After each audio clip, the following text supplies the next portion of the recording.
హైదరాబాద్ నుండి USA, UK, Canada ఏ దేశానికైనా fastest international courier service avocai.com. Free pickup, free packing.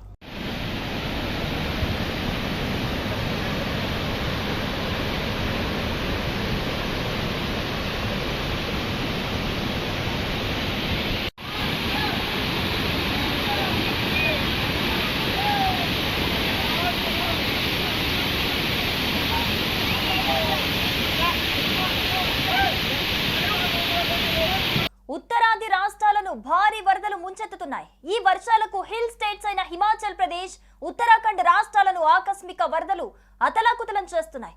నిన్న ఉత్తరకాశీ జిల్లాలో ఎంత జలవిలయం బీభత్సం సృష్టించిందో మనం అందరం చూసాం. తాజాగా మళ్లీ హిమాచల్ ప్రదేశ్ లో మెరుపు వరదలు బీభత్సం సృష్టిస్తున్నాయి.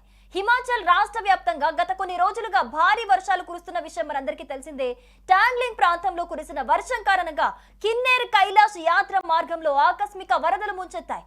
ఈ వరదల్లో వందలాది మంది యాత్రికులు పర్వత మార్గంలో చిక్కుకుపోయారు. వెంటనే స్పందించిన ఐటీబీపీ సిబ్బంది 413 మంది యాత్రికులను కాపాడారు. సహాయక చర్యల్లో 14 ఎన్డీఆర్ఎఫ్ బృందాలు పాల్గొన్నాయని, వరదల ధాటికి ట్రెక్కింగ్ మార్గాలు ధ్వంసం కావడంతో సహాయక చర్యలకు తీవ్ర ఆటంకాలు ఎదురవుతున్నాయని అక్కడి అధికారులు పేర్కొంటున్నారు. ఈ ప్రతికూల పరిస్థితుల దృష్ట్యా కిన్నౌర్ కైలాష్ యాత్రను తాత్కాలికంగా నిలిపివేస్తున్నట్లు అధికారులు తెలిపారు. 2 రోజుల నుంచి హిమాచల్లో మోస్తారు నుంచి భారీ వర్షాలైతే కురుస్తున్నాయి. ఈ వర్షాలకు చాలా చోట్ల కొండ చర్యలు ఒక్కసారిగా విరిగి పడుతున్నాయి. ఈ కారణంగా దాదాపు 450 రోడ్లను అధికారులు మూసివేయడం జరిగింది. ముఖ్యంగా మండి జిల్లా అత్యంత ప్రభావితమైందిగా తెలుస్తోంది. ఈ వరదల దాటికి ఇక్కడ దాదాపు 295 రోడ్లు మూసుకుపోయినట్లుగా తెలుస్తోంది. ఇక సిమ్లాలోని కొండ చర్యలు విరిగిపడటంతో కీలకమైన చండీగఢ్ సిమ్లా జాతీయ రహదారిని అధికారులు మూసివేయాల్సి వచ్చింది. రాష్ట్రంలో రానున్న రోజుల్లో భారీ వర్షాలు కురుస్తాయని వాతావరణ శాఖ హెచ్చరించింది. ఉనా, కాంగ్రా, మండి, సిర్మౌర్ జిల్లాల్లో అతి భారీ వర్షాలు కురుస్తాయని తెలిపింది. ఈ మేరకు ఆ 4 జిల్లాలకు కూడా అక్కడి వాతావరణ శాఖ ఆరెంజ్ అలర్ట్ జారీ చేసినట్లుగా అయితే సమాచారం అందుతోంది.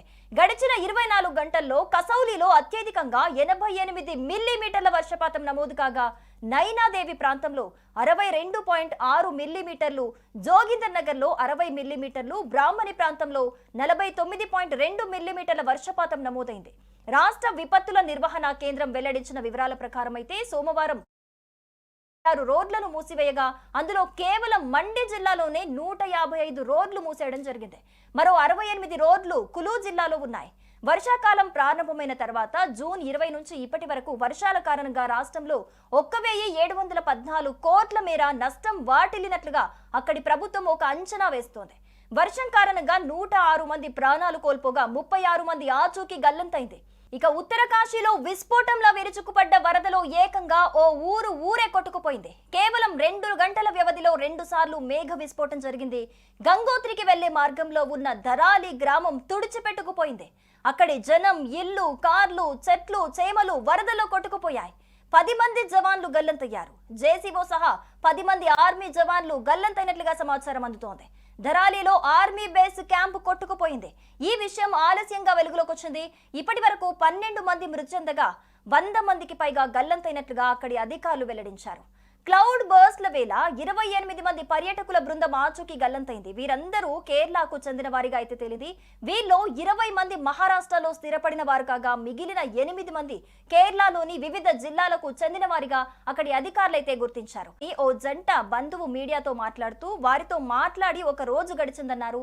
తాము మాట్లాడినప్పుడు ఉత్తరకాశీ నుంచి ఉదయం 8:30 గంటలకు గంగోత్రికి బయలుదేరినట్లుగా చెప్పినట్లు వారి మార్గంలో కొండ చర్యలు విరిగిపడ్డాయని, ఆ తర్వాత నుంచి వారితో ఎటువంటి కాంటాక్ట్ లేదని ఆ బంధువులు చెప్పడం జరిగింది.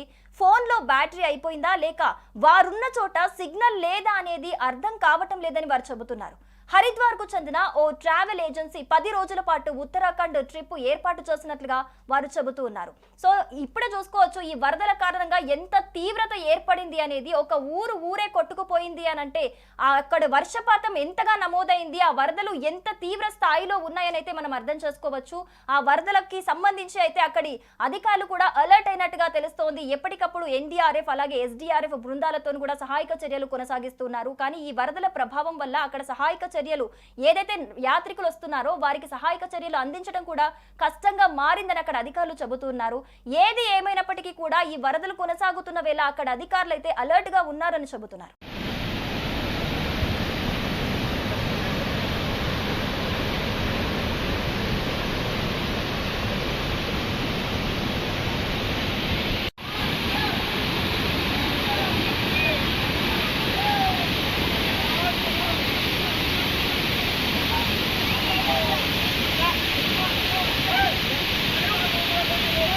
సుమన్ టీవీలో మీ పర్సనల్ అండ్ బిజినెస్ ప్రమోషన్స్ కోసం కింది నెంబర్కి కాంటాక్ట్ చేయండి. డ్రగ్స్, గంజాయి లాంటి చెడు వ్యసనాలకు దూరంగా ఉండండి. తాత్కాలిక ఆనందం కోసం జీవితాలని నాశనం చేసుకోవద్దు. డ్రగ్స్ విక్రయాలు, దందాలు నిర్వహిస్తే 1800-599-6969 టోల్ ఫ్రీ నంబర్ కి కాల్ చేయండి. డ్రగ్స్, గంజాయిని నిర్మూలిద్దాం, భవిష్యత్తును కాపాడదాం.